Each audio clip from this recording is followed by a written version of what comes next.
Bubzia has become well known for blindfolded speedrunning, from being the first to finish a full 120-star run blindfolded to achieving groundbreaking times in shorter categories. Bubzia has consistently defied expectations. His accomplishments even rival those of visual runners who play with full sight. In fact, Summoning Salt dedicated an entire record history video to Bubzia, highlighting his rise to dominance. At the time of the video, Bubzia had achieved a 21:48 and 16 star, an incredible feat considering his first ever blindfolded completion took over 3 hours and 11 minutes. But how realistic is a sub 20 and 16 star? Well, let's start by saying blindfolded runs are insanely difficult. These blindfolded runs require very good memory, attention to audio cues, and the rhythm of beats. Just think about how hard Mario 64 is already, and then doing it without even being able to see. Even top runners of SM64 have pointed out how hard it is to do. I've tried to do stars. I can't do 1 star blindfolded. Like,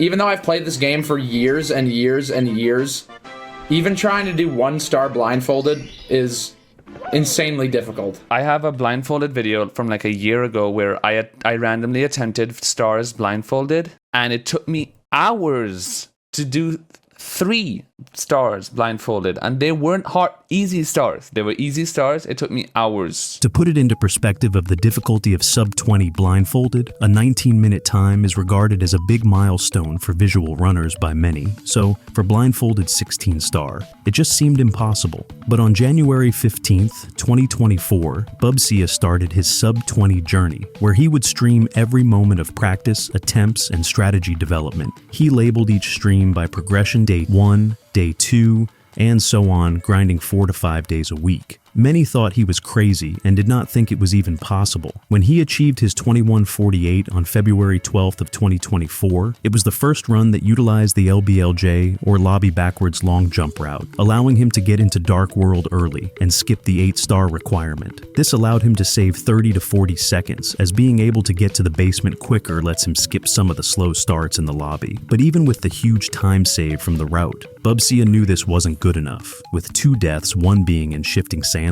and the other in Lethal Lava Land, a missed Bowser throw, and some inconsistencies in key strategies, he knew there was room for improvement. But still, even with all those mishaps, it seemed that there was barely enough wiggle room for the sub 20, even without the ending mistake where he missed the last throw and then had to die and jump off because recovering from a missed throw would be way too difficult blindfolded. The run probably would have ended up somewhere around a 20-minute 40-second time, and the other 2 deaths were quick deaths that didn't lose too much, so it was going to take a close to flawless run to get it. For this reason, Bubzia's focus shifted to looking for ways to optimize his gameplay. With a sum of best at 19 minutes and 36 seconds, he felt he needed to lower it if he wanted to get sub 20. Being able to only make 24 seconds of mistakes meant that even some small mishaps on the backwards long jumps to skip the 50-star door or the endless staircase would kill any hopes of a 19-minute time. And for this reason, he began looking for new strategies he could use to help improve his room for error. One of the most significant changes was the decision to implement logless in Lethal Lava Land. This strategy, commonly used by visual runners, replaced the slower Klepto star in Shifting Sandland for a 5 to 7 second time save. So even though logless was considered a high-level technique for even high-level runners, Bubzia decided it was worth implementing even though he knew it was going to be a major reset point in runs. In addition to logless, Bubzia worked to refine his MIPS clip strategy. Previously, his setup required multiple regrabs of MIPS to line up the clip through the basement door. Instead, he found a consistent method to skip these regrabs by going to the corner and then aligning the camera to get it in a consistent position, skipping the need for any regrabs, saving him around 5-10 seconds. Plus, another notable time save was doing a side flip at this point in Bowser in the Fire Sea to get up instead of doing the old method which involved doing 2 backflips. Also, some smaller strategies which saved around 1 to 2 seconds. And with the help of these new time saves on the 3rd of June, Bubzia achieved this. A 21:13, and this time after looking at all the mistakes, it seemed a sub 20 much more doable. He fell on Cannonless, costing him about 15 seconds, had a death late in Fire Sea, which lost over a minute and a half. With these mistakes now, it seemed like sub 20 could be more than done. Despite these improvements, the LBLJ route remained a source of frustration. While it allowed Bubzia to skip the 8-star requirement to access the basement. The precision required meant that most runs ended in resets during the first few minutes, and even when LBLJ succeeded, runs often died after to other tricky segments like cannonless,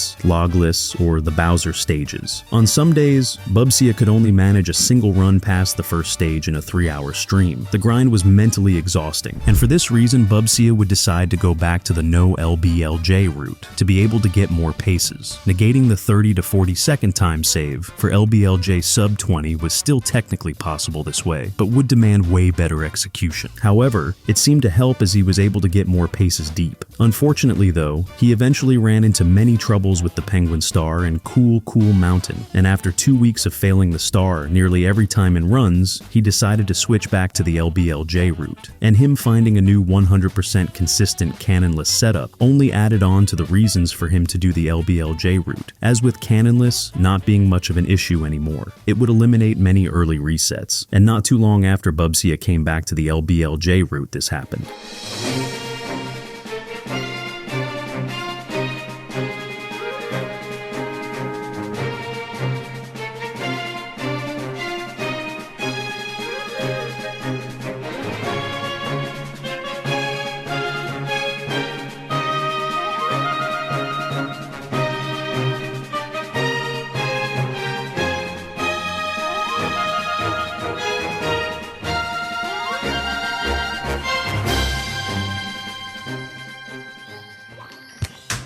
Yes! Let's go! Sub 21! Yes, dude! A 2030. This run was insane. Into Dire Docks, he had a best possible time of 1909, but unfortunately, he struggled to get on the sub and lost about a minute. But his endgame was on point, nailing the BLJs and hitting strategies in Bowser in the sky, like standing left side with ease. This run showed sub 20 was close, but still was going to take a really good run. And about a week after this, he would go on to improve his time to a 2024. This run had a pretty big time loss on MIPS and a 16-second time loss to his controller disconnecting. What do you mean? My controller doesn't work, for f***'s sake, what is this? Also, more due to a missed BLJ through the 50-star door. Bubzia was so close to sub 20, and it felt like only a matter of time before Bubzia would achieve it. And on October 2nd, Bubzia would do just that.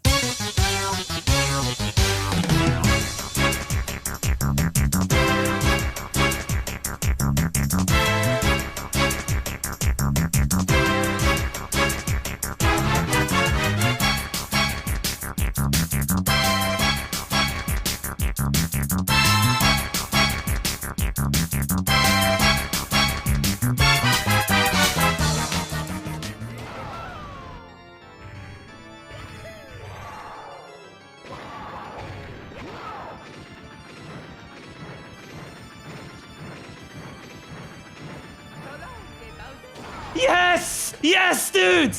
Holy shit! This might be it! This might be it! This might be it, dude! This might be it!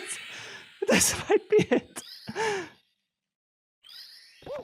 Yes! Yes! Yes! Yes! Yes! Yes!